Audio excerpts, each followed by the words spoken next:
कहानी की शुरुआत लिव नाम की एक लड़की से होती है जो अकेली एक रहस्यमयी जंगल में फंसी हुई थी। उसके सामने उसका दोस्त जमीन पर पड़ा था। वह बुरी तरह घायल था और दर्द से चीख रहा था। तभी लड़की ने -20 डिग्री जैसी ठंड में एक बड़ा फैसला लिया। उसने खुद को मजबूर किया कि वह अपना टॉप उतार दे। फिर उसने अपनी पैंट भी नीचे सरका दी और अब वह सिर्फ अपने अंडरगारमेंट्स और जूतों में रह गई। जमा देने वाली हवा उसकी खुली त्वचा को चीर रही थी, जिससे उसका पूरा शरीर बेकाबू होकर कांपने लगा। लेकिन उसने एक पल के लिए भी हिचकिचाहट नहीं दिखाई। उसने दांत भींचे, ठंड को सहा और सीधे बर्फीली झील के अंदर उतर गई। सिर्फ कुछ ही सावधानी भरे कदमों के बाद अचानक झील का तल उसके पैरों के नीचे से गायब हो गया। इस अनपेक्षित गहराई ने उसके अंदर डर की लहर दौड़ा दी और वह नीचे की ओर डूबने लगी। अचानक बढ़ी गहराई और सिर के ऊपर बंद होती बर्फ जैसी ठंड ने उसे पूरी तरह झकझोर दिया। वह घबराकर हाथ पैर मारने लगी और तेजी से तैरते हुए वापस किनारे की ओर आई। किनारे पर पहुंचकर वह बुरी तरह कांप रही थी। तभी उसे एहसास हुआ कि इस तरह सीधे अंदर जाना काम नहीं करेगा। जल्दी से सोचते हुए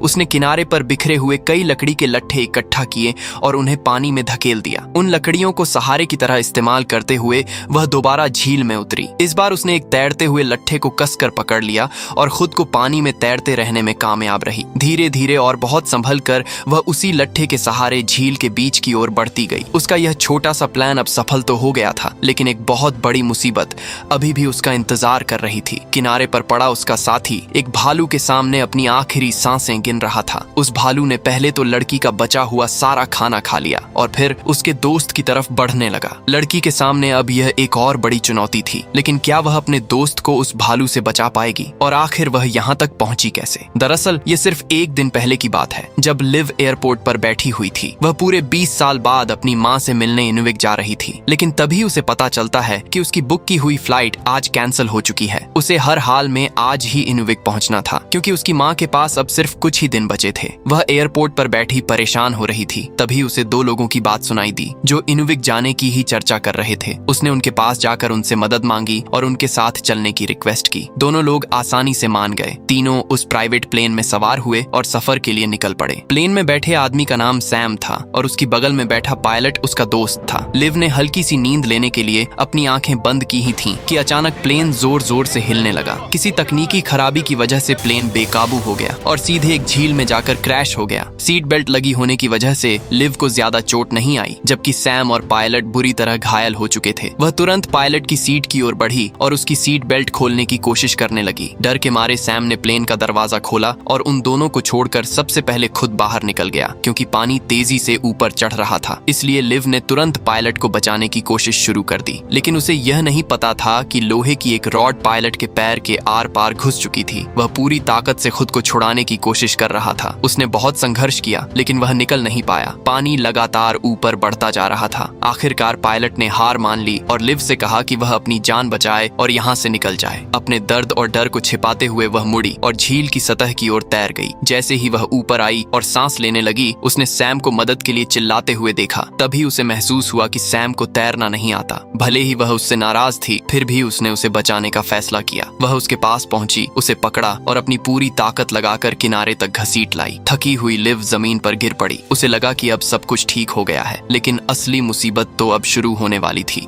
कुछ देर बाद जब उसने अपने साथी को जगाने की कोशिश की तो उसने देखा कि उसका चेहरा पीला पड़ चुका था और उसका शरीर बर्फ की तरह ठंडा हो गया था। घबराहट उसके अंदर दौड़ गई। उसने जल्दी से उसकी जांच की और पता चला कि धातु का एक टुकड़ा उसकी जांघ में धंसा हुआ था, जिससे लगातार खून बह रहा था। उसने अपने हाथ से उस धातु के टुकड़े को निकालने की कोशिश की, लेकिन जैसे ही उसने घाव को छुआ, सैम दर्द के मारे जोर से चिल्ला उठा। वह घबरा गई और समझ नहीं पा रही थी कि क्या करे। तभी उसने तुरंत उसकी बेल्ट निकाली और घाव के ऊपर कसकर बांध दी ताकि खून बहना रुक जाए। लेकिन यह सिर्फ एक अस्थायी उपाय था। सही इलाज के बिना सैम की जान जा सकती थी। उसने तुरंत अपना फोन निकाला और पुलिस को कॉल करने की कोशिश की, लेकिन वहां बिल्कुल भी सिग्नल नहीं था। कॉल कनेक्ट ही नहीं हो रही थी। फिर उसने सैम का फोन इस्तेमाल किया, लेकिन उसमें भी वही समस्या थी, बिल्कुल नेटवर्क नहीं था। इसके बाद वह जंगल की तरफ भागी, इस उम्मीद में कि शायद कहीं सिग्नल मिल जाए। वह एक पहाड़ी की चोटी तक चढ़ गई, लेकिन चारों तरफ सिर्फ घना जंगल था और फिर भी कोई नेटवर्क नहीं था। यह देखकर वह पूरी तरह निराश हो गई। लेकिन अगली सुबह उसके लिए और भी बड़ा झटका लेकर आई। जब उसने अपने साथी को जमीन पर बिना किसी हलचल के पड़ा देखा तो डर ने उसे पूरी तरह जकड़ लिया। वह भागकर उसके पास गई। उसने उसे छुआ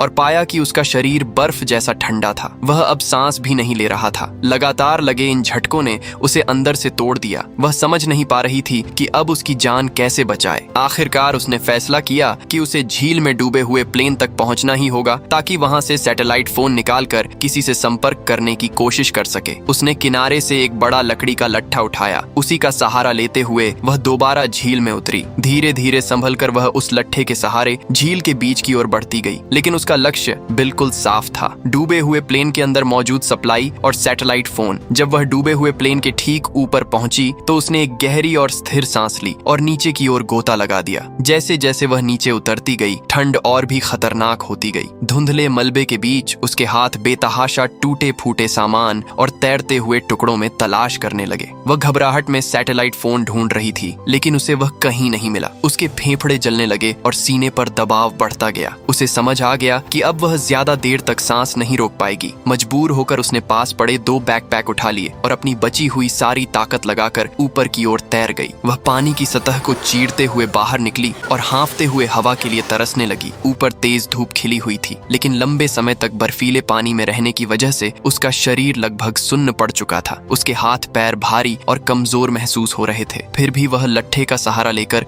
धीरे धीरे किनारे की ओर बढ़ती रही। तभी उसके पीछे से एक गहरी और गूंजती हुई दहाड़ ने पूरे सन्नाटे को चीर दिया। उसने मुड़कर देखा, एक विशाल भूरा भालू उसके कैंप को तहस नहस कर रहा था। इसके बाद भालू की नजर उसके साथी की बेजान बॉडी पर पड़ी। यह देखकर वह डर से कांप उठी। उसने पानी को जोर जोर से ठपठपाया, जोर से चिल्लाई और खूब छींटे उछाले ताकि भालू डर कर भाग जाए। लेकिन भागने की बजाय भालू जैसे और ज्यादा उत्सुक हो गया। वह कुछ पल वहीं खड़ा रहा, फिर पीछे सिर्फ अपनी गंदगी का एक ढेर छोड़कर धीरे धीरे जंगल की ओर चला गया। वह ढेर उसके हुए नुकसान की एक डरावनी याद बनकर वहीं रह गया। जब वह आखिरकार किनारे पहुंची तो खुद को घसीटते हुए जमीन पर ले आई। वह पूरी तरह थक चुकी थी और ठंड से कांप रही थी। सबसे पहले उसने अपने साथी को दफनाया। उसके बाद ही वह वापस कैंप में लौटी और उन बैकपैक्स को जांचने लगी जिन्हें वह प्लेन से निकाल कर लाई थी। पहले बैग में सिर्फ tablets, charging cables, swim kits, चश्मे और कुछ छोटे मोटे सामान थे। उसकी मौजूदा हालत में यह सब बिल्कुल बेकार था। दूसरे बैग में उसे कुछ बोतलें मिली जिनमें अजीब सी दवाइयां भरी हुई थीं। लेकिन तीसरा बैग ऊपर से नीचे तक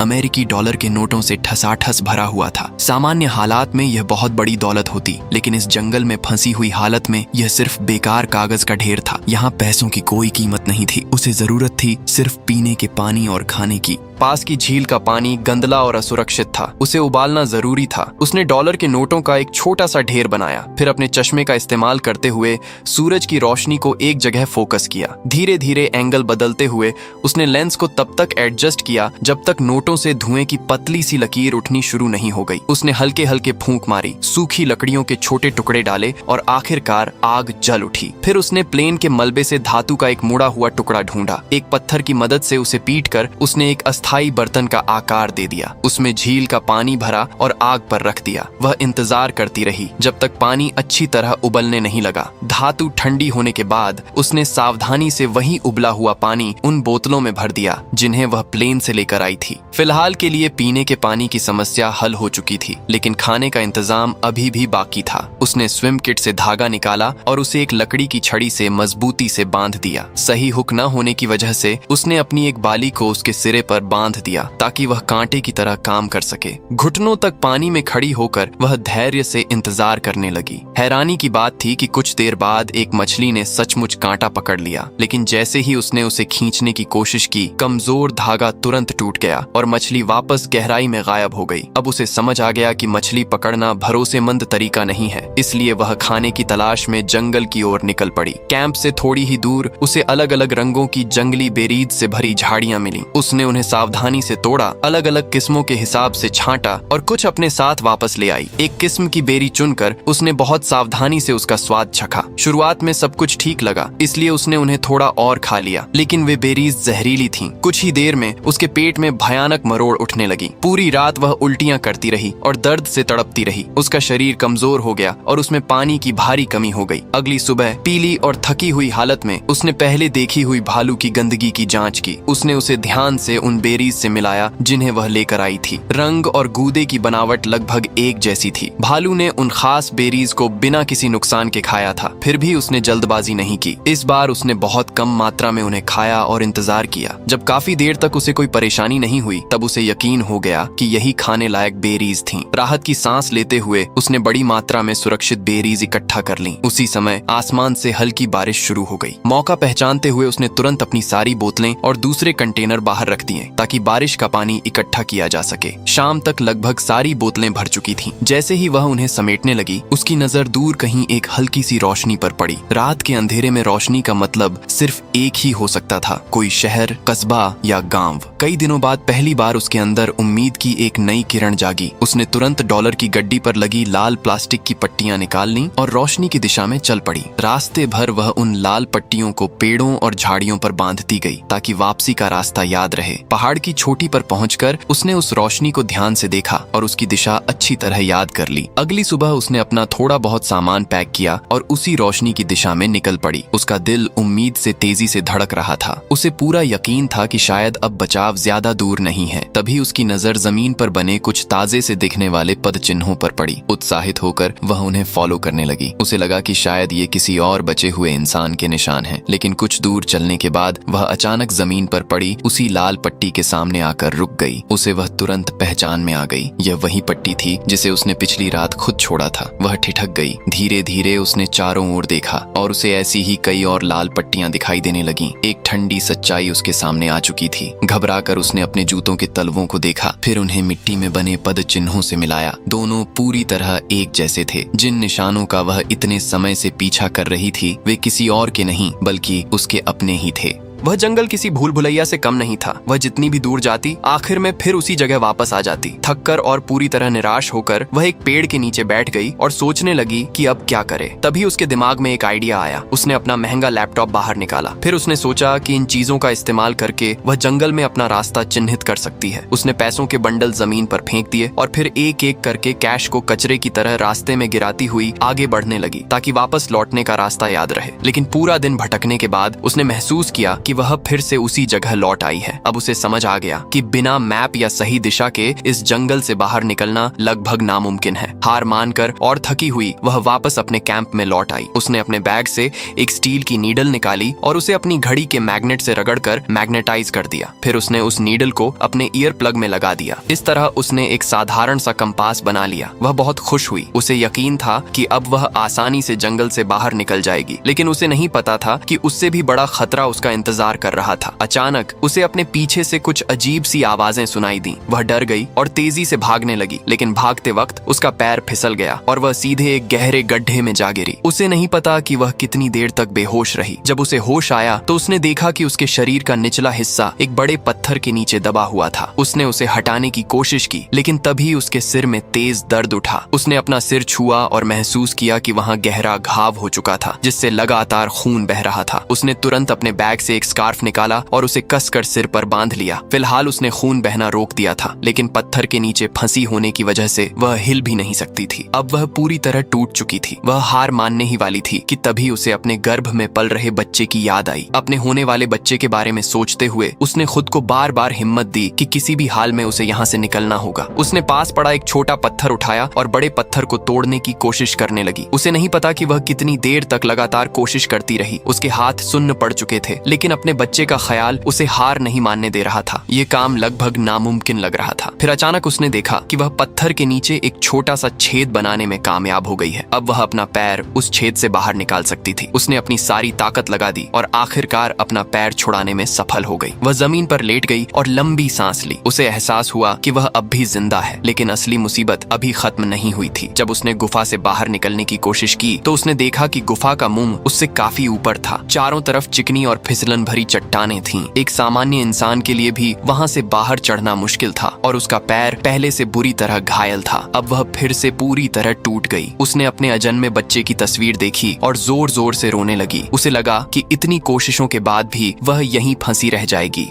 गुस्से में उसने पास पड़ा एक पत्थर उठाया और पूरी ताकत से दीवार पर दे मारा। लेकिन हैरानी की बात यह थी कि पत्थर टकराकर वापस नहीं आया। वहां एक छोटा और संकरा रास्ता छिपा हुआ था। उसने एक पल भी बर्बाद नहीं किया। वह तुरंत उस तंग रास्ते में रेंगते हुए आगे बढ़ने लगी। काफी मशक्कत के बाद आखिरकार वह गुफा से बाहर निकलने में सफल हो गई। लेकिन ऐसा लग रहा था जैसे मुसीबतें उसका पीछा छोड़ने वाली ही नहीं थीं। बाहर निकलते ही उसका पैर फिसल गया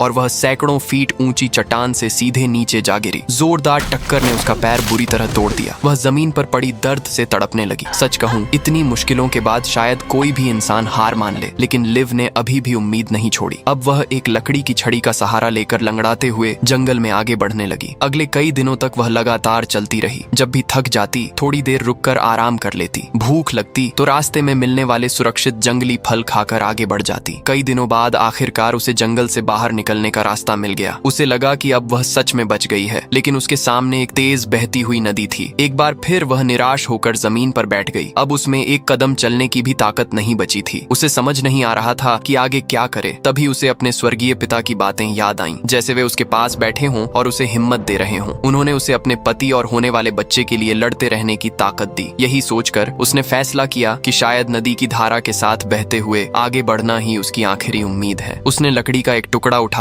उसे नदी में फेंका और उसे कसकर पकड़ लिया। फिर वह धीरे धीरे नदी के बीच की ओर बढ़ने लगी। धारा उसे अपने साथ बहाकर आगे ले जा रही थी। लेकिन जैसे ही नदी में एक तेज मोड़ आया, उसका हाथ लकड़ी से फिसल गया। अब वह सिर्फ किसी तरह अपना सिर पानी के ऊपर रखने की कोशिश कर रही थी ताकि डूब न जाए। तभी दो लोगों की नजर उस पर पड़ी। वे बिना देर किए उसकी तरफ दौड़े और समय रहते उसे पानी से बाहर निकाल लिया। आखिरकार वह बच गई। एक बार फिर उसने मौत को मात दे दी। करीब 6 महीने बाद वही महिला अपने पति के साथ एक हॉस्पिटल पहुंची। वहां उसने एक स्वस्थ बच्चे को जन्म दिया। उसने उस छोटे से मासूम बच्चे को अपनी बाहों में उठाया, जिसके लिए उसने अपनी जान तक दांव पर लगा दी थी। उसकी आंखें नम हो गईं। उसी पल उसने खुद से वादा किया कि वह अपने बच्चे को कभी किसी भी तरह की तकलीफ नहीं होने देगी।